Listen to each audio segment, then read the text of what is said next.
Hey friends, welcome to another episode of Terribly Honest with David Tenson. Starting this episode with some gratitude. Spotify have their yearly Wrapped thing, which you may have seen. It's like a statistics, shows you how many songs you listen to, how many minutes, who your top artists were, who your top podcasts were, etc., etc. But if you're a creator and you use Spotify Creator, which is the platform that I use to send all my highly polished and produced podcast out, it gives you these stats, and it tells you like how many people had you in their top 10 and their top 5 and top 1, and like there were lots of people who had this podcast in the top 10 podcasts, like over 100 people, and then a lot of people had it in the top 5. I'm still a bit in shock. There was 114 of you said that this is in my top 10 podcasts, and there's like 85 of you, and this is in your top 5 shows.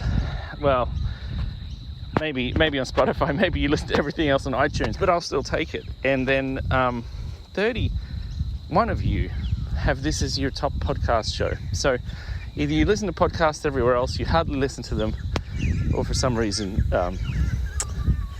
you're finding this helpful. So anyway, very humbled, slightly embarrassed, because not that I don't put effort or thought into it, it's just like I'm not cracking out a studio and spending thousands of dollars. It's me and my phone on a walk. And you, of course, you are here virtually across time and space with me, walking the back streets of Meriden Plains, past the soccer fields, birds in the background. It is now 6:15 in the morning, and it's very hot already. Anyway, thanks for being here. There are listeners from Finland, listeners from India, listeners from the Netherlands, of course listeners from Australia and the US.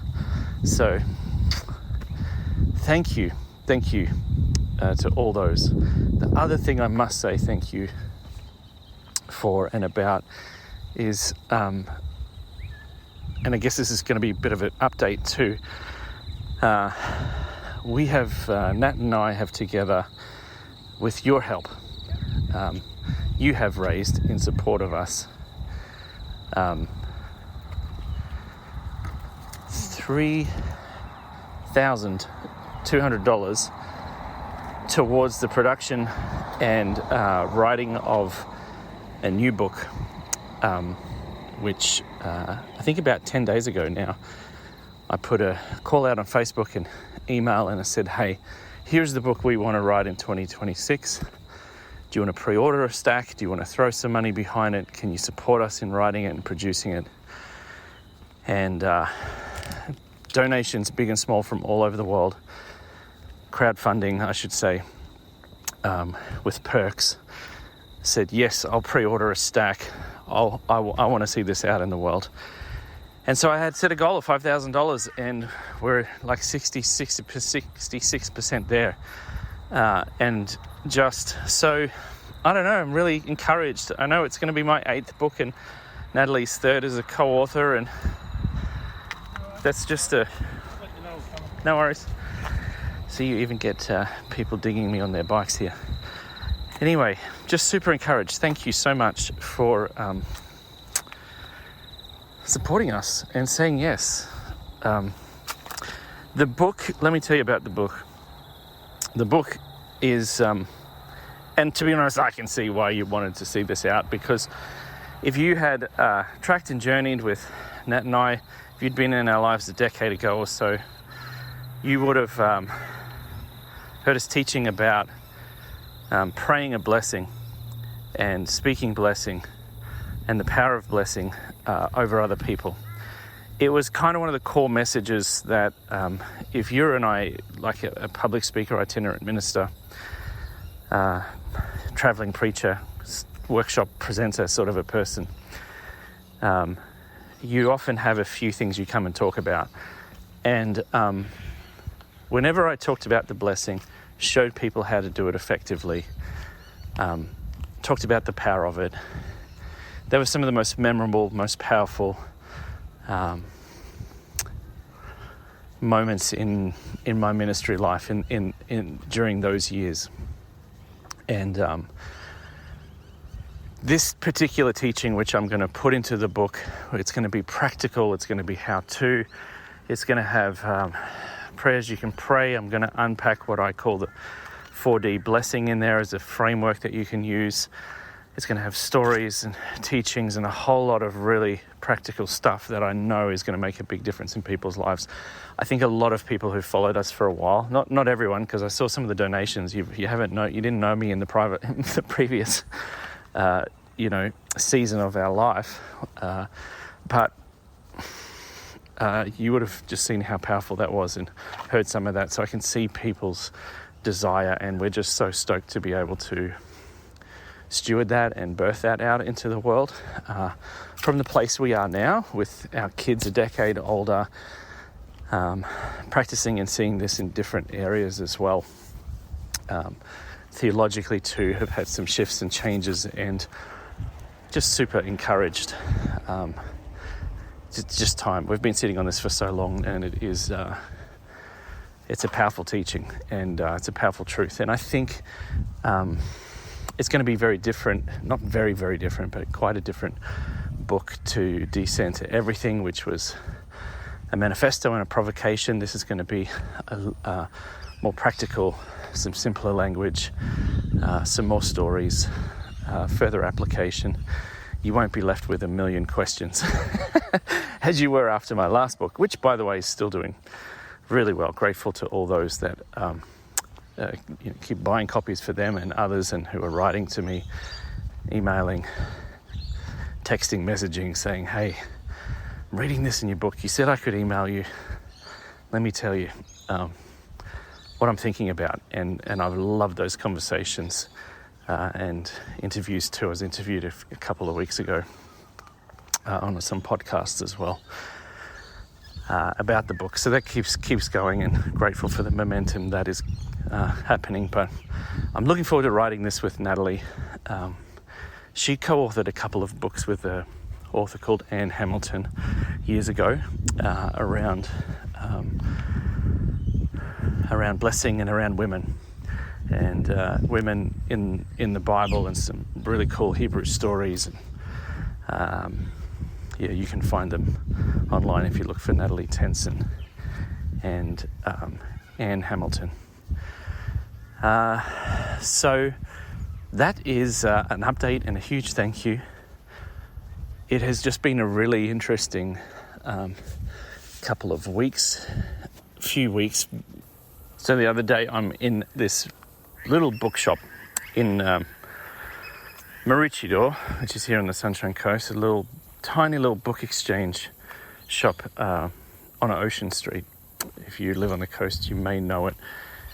It's in a little pokey end of a small building on Ocean Street, and I walked past. I had some time to kill because I was waiting for somebody, and I walk in, and it was hot outside, and inside the aircon was amazing.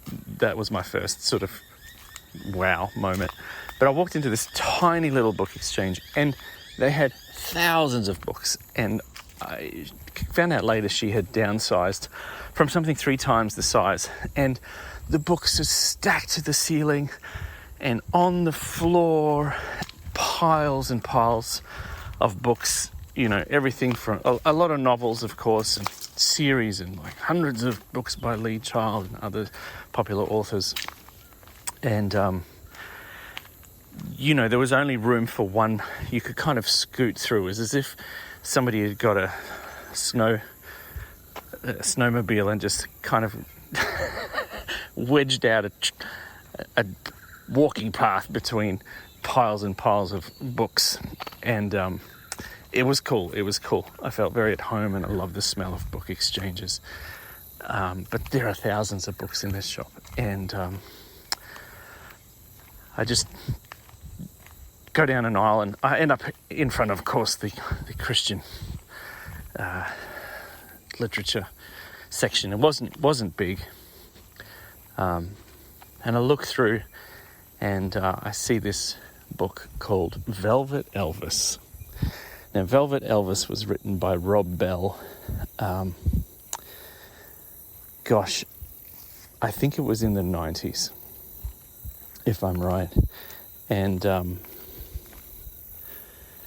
no, it wouldn't have been. It would have been early 2000s. I'd have to get I think it might have been around 2004 or 5. Now, Rob Bell is what I would sort of label the godfather of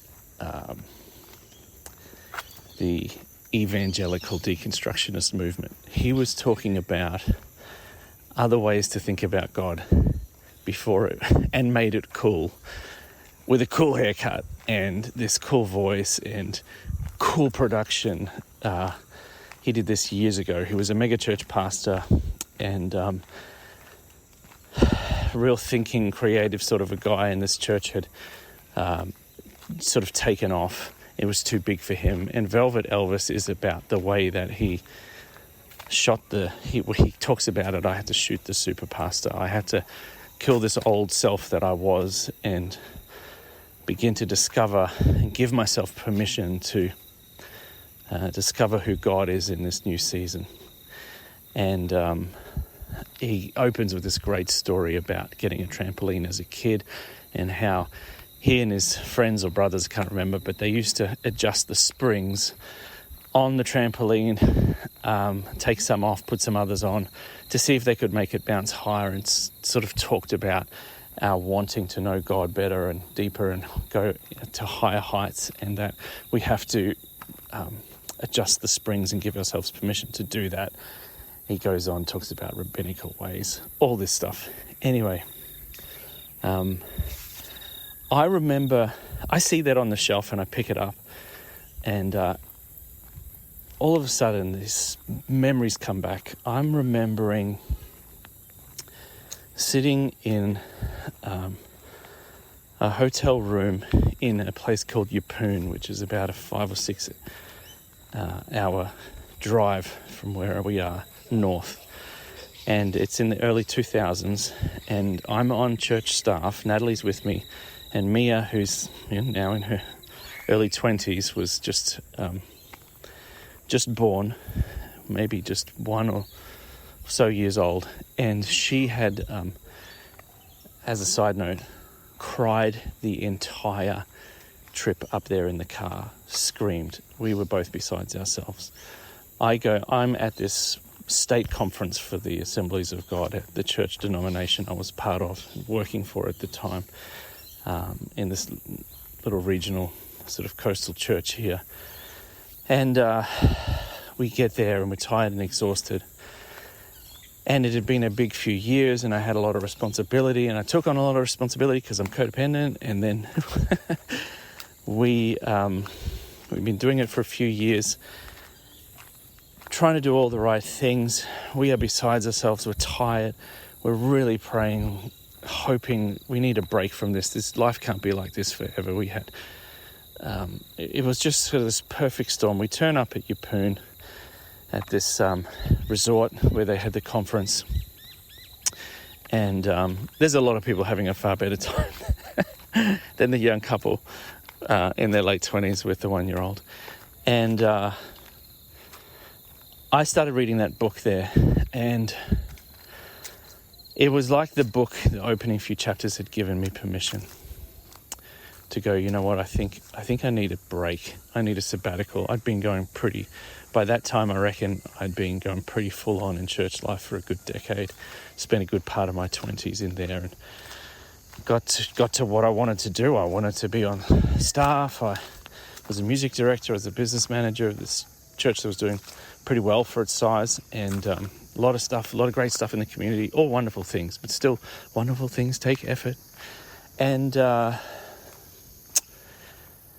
remember reading that book, and it was the catalyst and the thing that gave me permission in the I think the second last day of the conference. I remember sitting there with the pastor, my boss at the time, and saying, I need a sabbatical. And I pointed at this old guy who'd been a pastor for many, many, many years. He might have been in his 70s. And I said, I want to still be around and love Jesus when I'm that old. Maybe be serving God and honouring God with my life. But I need a break. And he was a bit taken back. Of course, I was emotional and exhausted. But sometimes you've got to make decisions in those moments because they come around again and again and more frequently until you make a change. And so, come back to December 2025. I'm in this bookshop. I see that book. And on the radio, while I'm in there, this song plays. Heaven must be here. I don't know if that's a song, if it's an American song or Australian song. Anyway, it's this heaven song. And I start getting these waves of just emotion and what I would call presence. The Celtics have this word that they use to describe when the veil between heaven and earth gets thin. They call them thin places, and they're like little portals that open up. And it was right there in that little pokey, room for one book exchange that I was like, wow, aren't books powerful? So I took it home to buy it for my son, and I found some other great books there as well. I knew I had to go there. And the person I was waiting for was delayed, so I had well over an hour in the shop, and I was just reminded of the power of a book. The other thing I was reminded of was how many bloody books there are out in the world. And you think to yourself, why would you want to write a book? Why would you want to author a book? There are millions of them. Yours is going to end up in a pile like this if you're lucky. And look, I saw some authors that I have known and met over the years and their books were there, and I was like, would you bother? Why would you bother? I mean, this would be a discouragement because a book can take a long time, cost money and time and effort, and you think, is it worth it? It's a drop in this ocean. It's a snowflake in this snowstorm of books. It's everything, every sort of cliche analogy you can think of. And you think, is it worth it? And that is a really good question if you're thinking of authoring something. That is a really good question when it comes to books. I say yes. And I say yes because of that exact story, that nearly 20 years later, I pick up a book in a bookshop that had changed my life. I bought it for $5. I brought it home. I gave it to my son. I said, one day you might like to read this. I also, by the way, love how Rob Bell spaces his words on the page. The typesetting in the book is very good. It's a bit of a work of art. If you were familiar with the Nooma series, Nooma, little teaching things, they were groundbreaking in our day. He was the coolest. Anyways, books, what I'm trying to say is books end up having a life of their own. And unless you write it, and unless it's in print, and unless it's published, and unless they're out there, then they won't find a life of their own. Just last month, I get an email from a lady in Switzerland. I think she was. Definitely not in America or Australia. I think she's in Switzerland. And she writes to me, and she said, I need to tell you a story. And she had basically been given a bunch of books in a box from a friend. And she said at the bottom of the box was your poetry book, The Wrestle. And I saw it there, and I put it on the shelf with the others. And it sat there in my home for a while. And just a few months ago, I went through some real hardships. I'm giving you the summarized version because it was a lengthy email. I went through some hardships, and I knew that book was calling for me. And she goes on to tell me how the poems in The Wrestle have been a companion for her. She goes on to tell me how she's memorized heaps of them. I had to confess in my reply that I hadn't even memorized many of them at all. But she had found them easy and really important to her. She talked about just how they mattered to her and her faith, how they mattered to her and her trauma and recovery she was going through. You don't get that with an ebook, friends. You don't get that with some slop, AI punches out at the beginning of a Google search or a ChatGPT inquiry. Like, you only get that kind of journey from a book. And I've had a few emails over the years like that. Somebody's handed me your book. I found your book. It was at a book exchange. And I'm telling you, that is why I think it's worth it. I have considered all my books, and even more so now, of being things that will outlive the time that I wrote them in and be right for the person who reads them at the time. I consider them to have a life of their own. It might even sound a bit animist, but these things happen all the time. I have this other really beautiful story. When I worked at Elijah House, which was an inner healing training ministry as I was part of for years and managing, we had a phone call to our little office, and it was we had, I used to work part-time at a church and part-time managing this prayer ministry training company and non-for-profit. And this lady rings our church office when I was there. And she talks to the local pastor who said, I have heard you're running these Elijah House courses. I Googled it. And I was wondering if I need to be a Christian to attend these. And she goes, well, I'm not sure, but actually the manager's here with me now. I can find out. So speaking to her on the phone and find out this dear young lady has been at a book exchange. And she said she was looking through the books and she saw the book called Healing the Inner Man by John Sanford.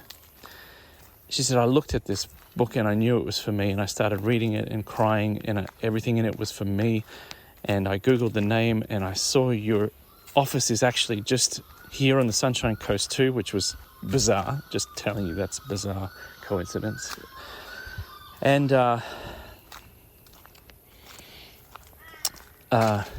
she said, I don't know, I'm not a Christian. I've been involved in all these other things, but I've had a visitation of Jesus before, and this is what I need right now. I'm seeking and I'm on a spiritual journey. She didn't end up coming to the course because it was kind of some prerequisites. You couldn't come fresh. But I said, you know what? There's actually a little conference retreat happening in a few weeks' time in Brisbane, about an hour's drive away. At this, we used to hire out a old Catholic nunnery, still run by the Catholic Church, but open to the public, and retreats and conferences and so on. So she booked. And she turns up to the conference. And she was a little late, to be honest, to one of the meetings. And the speaker, Sandra, who was there, saw her come in through the door, a little late to find a seat. And there was probably 100 and 120 people there.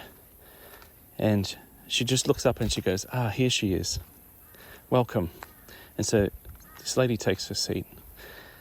And in the break, I said to Sandra, do you know who that is? She says, no, I don't, but I had seen her in a dream and I knew she was going to be welcome here. So the day goes on and there's kind of a call for, I'm not going to call it salvation, but sort of a moment, a come to Jesus kind of moment.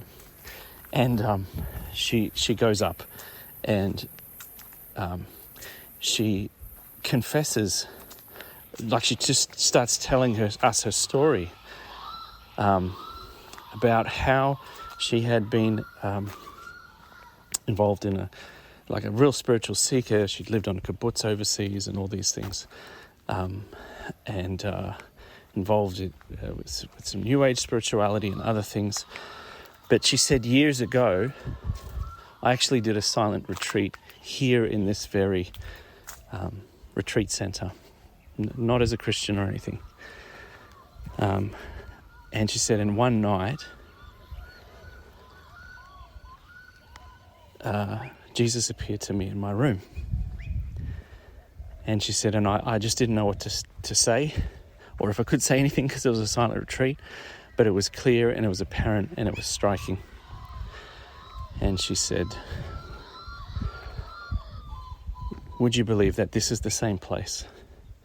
This is the same place years later that Jesus had visited me in my room here. And he said something like, here she is, welcome home. It was almost what Sandra had said to her verbatim when she had walked into the meeting late. And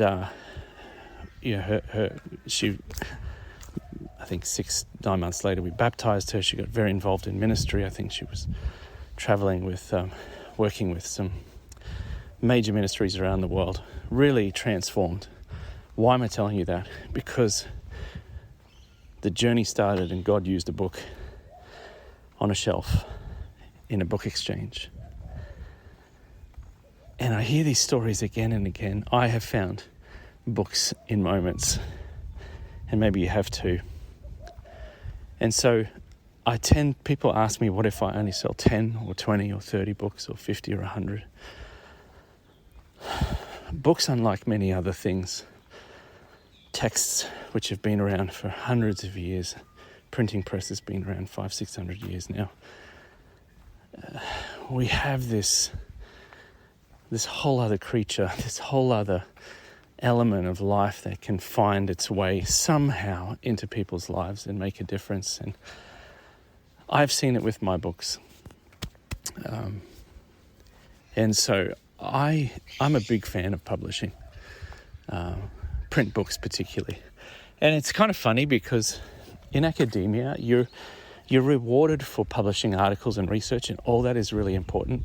But if you're listening to this and you work in academia, you know a lot of what you publish sometimes never gets cited, hardly read. You spend months and months doing it. It's never printed out. It hardly appears in books anymore. And you get it's a strange system and you're rewarded for it. Not to diminish it, but compared to a physical hard copy, softer hardcover book, I think the impact that you can have from writing is profound, in the life that a book can find itself towards is profound. So, yeah, that's it. I guess that's what I wanted to share today. Thank you to all those who keep buying my books. Thank you for supporting and backing this next book. I'm really looking forward to seeing it out in the world and seeing what life it takes, even beyond ours, beyond scope, beyond reach. Just really, really grateful for you listeners, top 10 listeners, and everyone else. Bless you.